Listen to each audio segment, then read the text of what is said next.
So we were able to attach a Google Doc to our preventive maintenance stream. So when the preventive task came up, they were able to click on a link that take them right to a document, which allowed them to do the preventive maintenance and store and save it right there, which we could go back and then view online. And then our information was stored on the cloud.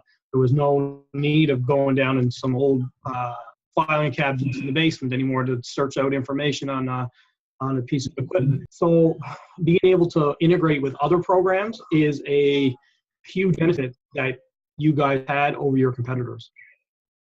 A piece of software that's up to date and it's able to meet a bunch of varied needs. Well, I'm in healthcare, but someone also in manufacturing be able to use this as well.